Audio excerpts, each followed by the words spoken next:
ये बैठक बुलाई गई है। अमित शाह के आवास पर अधिकारियों के पहुंचने का सिलसिला जारी है और अब से कुछ देर में ये बैठक जो है शुरू हो जाएगी। जम्मू कश्मीर के डीजीपी भी जो है वो वीडियो कॉल के जरिए इस बैठक का हिस्सा बनेंगे। हमारे तमाम सहयोगी हर अपडेट के साथ हमारे साथ जुड़े हुए हैं। रविकांत इस पूरी खबर पर और ज्यादा जानकारी के साथ हमारे साथ जुड़ गए।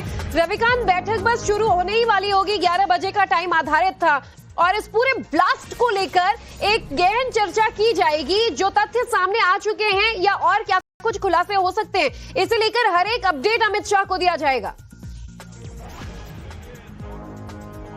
देखिए ज्योति, इस वक्त मैं केंद्रीय गृह मंत्री के आवास के ठीक बाहर मौजूद हूं। ये 6A कृष्णा मेनन मार्ग है और यहाँ पर डीजी एनआईए दिल्ली पुलिस के कमिश्नर और इसके साथ ही होम सेक्रेटरी दिल्ली पुलिस के कमिश्नर भी यहाँ अब तक पहुँच चुके हैं और इस बैठक में जम्मू कश्मीर के जो डीजीपी हैं वो ऑनलाइन जुड़ रहे हैं। तो इन सभी टॉप अधिकारियों की प्रायोरिटी यही है कि जल्द से जल्द एजेंसियां जो है इस बात को सुनिश्चित करेंगी कि ये पूरा घटनाक्रम कैसे हुआ और इसके 3-4 जगहों से अलग अलग तार जो है वो जुड़े हो सकते हैं, जिसका संदेह कल देर रात से जताया जा रहा है। प्रधानमंत्री ने खुद केंद्रीय गृह मंत्री को फोन करके पूरे घटनाक्रम की जानकारी ली। अब आज एजेंसियां इन तमाम घटनाक्रमों की डिटेल जानकारी केंद्रीय गृह मंत्री के सामने रखेंगे। एक बात को बिल्कुल याद रखना होगा कि जिस वक्त ऑपरेशन सिंदूर हो रहा था उस दौरान ये कहा गया कि भारत के खिलाफ अगर कोई भी इस तरीके की एक्टिविटी होगी तो वो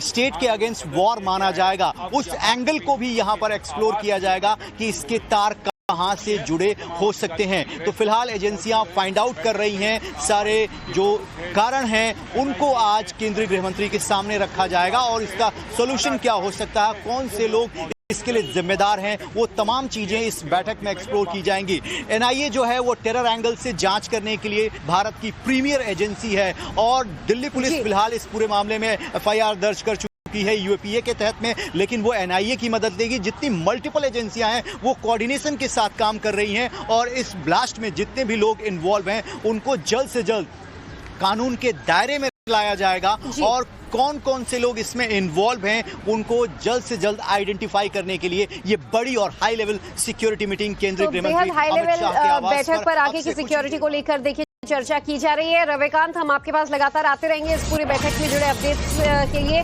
इधर दिल्ली धमाके से जुड़ी एक और बड़ी ब्रेकिंग आपको बता दें। धमाके के बाद से पुलिस का लगातार बड़ा सर्च ऑपरेशन का जो अभियान है वो जारी है। फरीदाबाद में अब रॉयल कार जोन पहुंची पुलिस की टीम। दिल्ली लाल किले कार ब्लास्ट केस में फरीदाबाद ने रॉयल कार जोन का कनेक्शन खंगाला है। पुलिस का सर्च ऑपरेशन लगातार जारी है।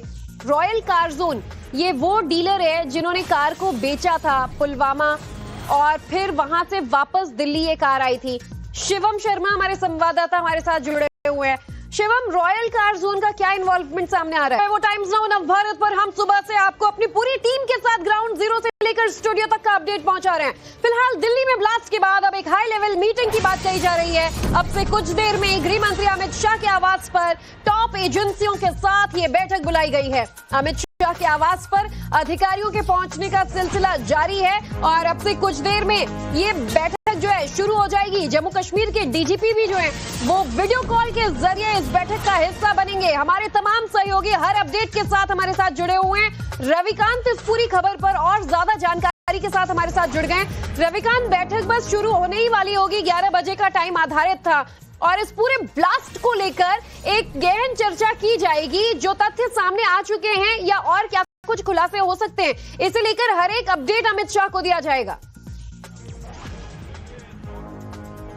देखिए ज्योति, इस वक्त मैं केंद्रीय गृह मंत्री के आवास के ठीक बाहर मौजूद हूं। ये 6A कृष्णा मेनन मार्ग है और यहाँ पर डीजी एनआईए दिल्ली पुलिस के कमिश्नर और इसके साथ ही होम सेक्रेटरी दिल्ली पुलिस के कमिश्नर भी यहाँ अब तक पहुँच चुके हैं और इस बैठक में जम्मू कश्मीर के जो डीजीपी हैं वो ऑनलाइन जुड़ रहे हैं। तो इन सभी टॉप अधिकारियों की प्रायोरिटी यही है कि जल्द से जल्द एजेंसियां जो है इस बात को सुनिश्चित करेंगी कि ये पूरा घटनाक्रम कैसे हुआ और इसके 3-4 जगहों से अलग अलग तार जो है वो जुड़े हो सकते हैं, जिसका संदेह कल देर रात से जताया जा रहा है। प्रधानमंत्री ने खुद केंद्रीय गृह मंत्री को फोन करके पूरे घटनाक्रम की जानकारी ली। अब आज एजेंसियां इन तमाम घटनाक्रमों की डिटेल जानकारी केंद्रीय गृह मंत्री के सामने रखेंगे।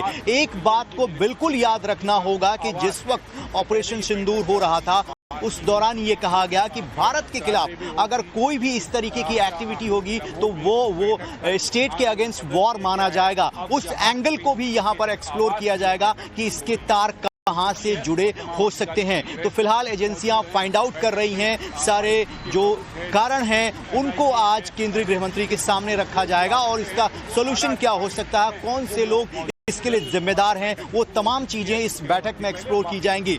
एनआईए जो है वो टेरर एंगल से जांच करने के लिए भारत की प्रीमियर एजेंसी है और दिल्ली पुलिस फिलहाल इस पूरे मामले में एफआईआर दर्ज कर चुकी है यूएपीए के तहत में, लेकिन वो एनआईए की मदद लेगी। जितनी मल्टीपल एजेंसियां हैं वो कोऑर्डिनेशन के साथ काम कर रही हैं और इस ब्लास्ट में जितने भी लोग इन्वॉल्व हैं उनको जल्द से जल्द कानून के दायरे में लाया जाएगा और कौन कौन से लोग इसमें इन्वॉल्व हैं उनको जल्द से जल्द आइडेंटिफाई करने के लिए ये बड़ी और हाई लेवल सिक्योरिटी मीटिंग केंद्रीय गृह मंत्री हाई अमित शाह के लेवल आवास बैठक पर आगे की सिक्योरिटी को लेकर देखिए चर्चा की जा रही है। रविकांत, हम आपके पास लगातार आते रहेंगे इस पूरी बैठक में जुड़े अपडेट्स के लिए।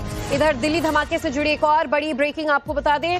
धमाके के बाद से पुलिस का लगातार बड़ा सर्च ऑपरेशन का जो अभियान है वो जारी है।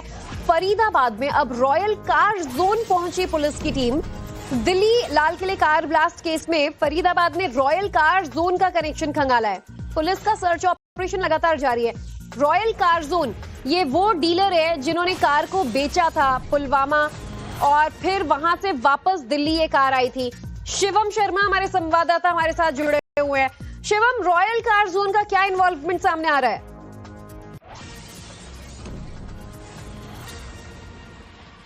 जो ये कड़ी है, जब ये गाड़ी फरीदाबाद से चलती है, जिस तरह से खबर आ रही है कि गाड़ी फरीदाबाद से चली और दिल्ली पहुंची, तो उसका जो पहला पड़ाव था फरीदाबाद, ये गाड़ी आखिर थी किसकी, इसका मालिकाना गाड़ी का हक किसके पास था, ये सवाल अभी तक बना हुआ है। क्योंकि बहुत सी खबरों से और बहुत से जो हमारे सूत्र हमको पुलिस से बता रहे थे उन्होंने ये हमको बताया था